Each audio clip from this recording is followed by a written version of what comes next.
Hastings pointed to the continuation of illegal settlement activity that has been steadily shrinking the land available to Palestinians for development and livelihoods, limiting their movement and access, and eroding the prospects for establishing a viable Palestinian state.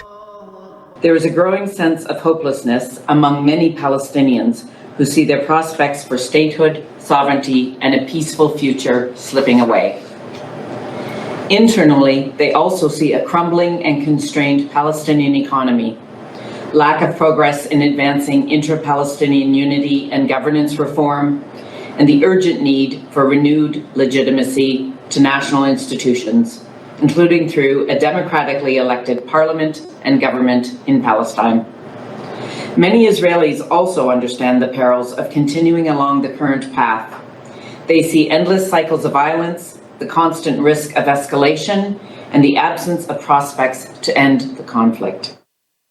She listed incidents of violence perpetrated by both sides, including the deaths of 3 Palestinians killed in the occupied West Bank during the reporting period, in addition to 287 injured by Israeli security forces, including 28 children, injuries incurred during clashes and demonstrations. Hastings also pointed to 18 Israeli civilians and 7 Israeli security personnel who were injured by Palestinians in shooting and stabbing incidents during some 50 attacks against Israeli civilians. Incidents that do little to create a climate conducive to direct negotiations. There are 2 tasks that cannot be deferred nor delayed: providing protection to the Palestinian people, and we are working with the SG in this regard and his teams, and preserving the 2-state solution on the 1967 borders. If there is to be a different future, then this is what needs to happen in the present. Act now before it is too late. What is needed from you is to act. You know what the objective is. You know what our common position is. Reiterating it is not sufficient. Acting is what is needed.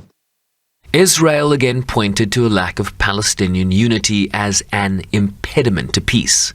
What about Hamas, the radical terror organization that rules over Gaza with an iron fist?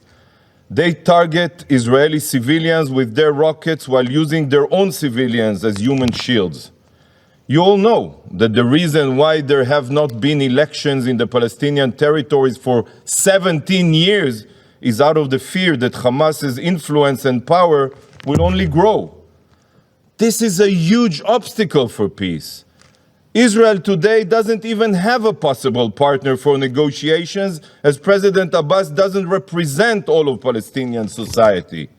On a recent visit to both Israel and the Palestinian territories, US President Joe Biden reaffirmed his support for a 2-state solution, but also said the ground was not ripe at this moment to restart negotiations, something Council member Ireland pushed back against.